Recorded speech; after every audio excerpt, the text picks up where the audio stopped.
just to show New South Wales supporters that we are a pretty good footy team. And the other important thing for me is to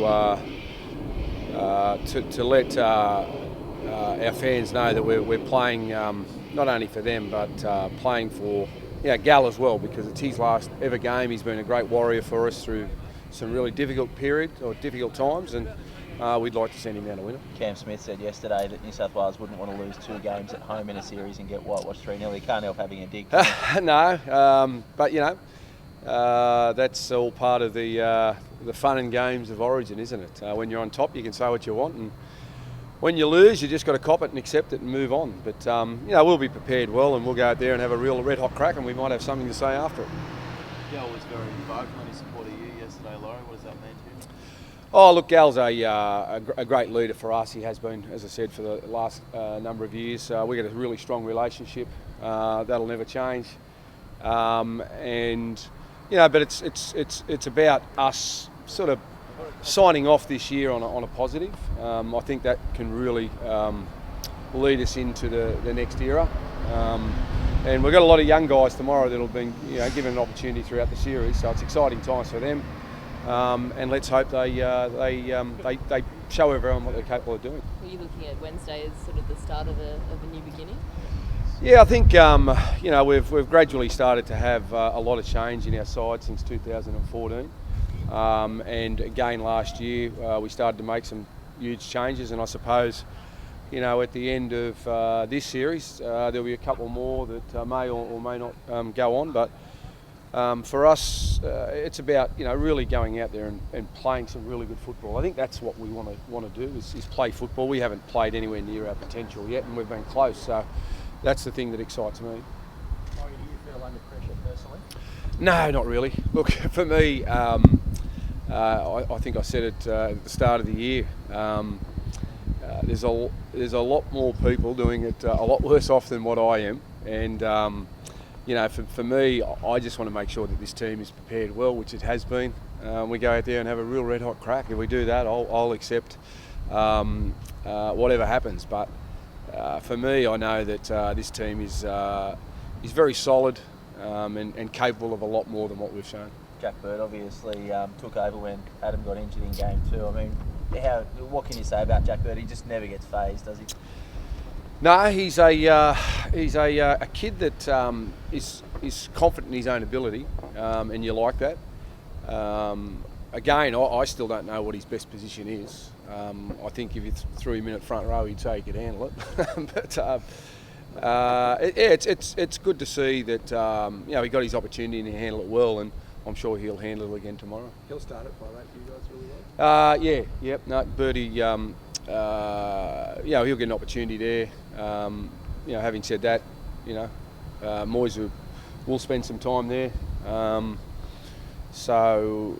think at the moment, both those guys have trained in that position, and we've already sort of made the call of who's going to play, but both will get time there.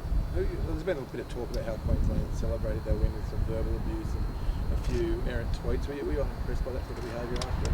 Gal obviously labelled them poor winners yesterday. I don't know anything about that, to be honest with you. Do you agree with Gal's assessment that they are, I think you said, bad winners, Queensland? Look, for me, all I'm concerned about is having this team well prepared. Those type of things I didn't hear about it. Again, it's not in my makeup to start getting involved in any of that type of stuff. But look, it doesn't worry me. As I said, winners can do what they want, and when you lose the series, you just got to cop it. There's not much else you can do. You just got to front up, man up, and get on with it. What sort of legacy do you think Gal has left? What will they worry?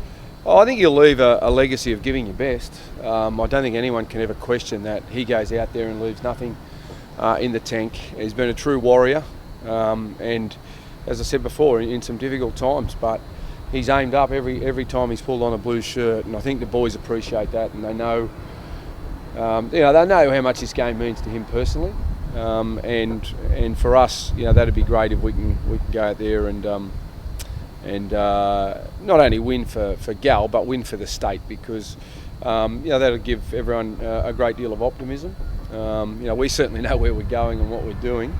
Yeah, I think it'll be great all round. He said, With him not there next year, sort of who are you looking at for captain?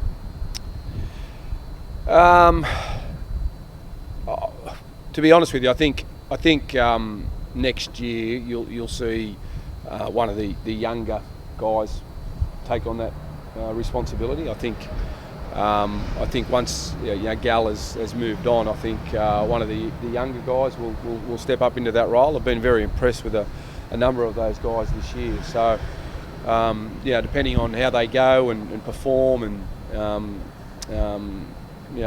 develop over the next 12 months, it will most likely be one of those. so that's something that you see as a long-term appointment then, obviously. Yeah, I think that's the right way to go. But again, that'll be a decision by the board. But my thoughts are it would be one of those younger guys that are coming through that that's going to be there for long term. Who are the sort of younger ones that you look at? Oh wow, you've got Woodsy, Joshy Jackson, Boydie Cordner. Wade Graham's really impressed me over the last couple of camps. Probably forgot one or two of them. So but there's a number of guys there but they're the guys that just sort of spring to mind straight away. But there's other guys there capable of doing it as well. Laurie Woodsy's been around for a few years now.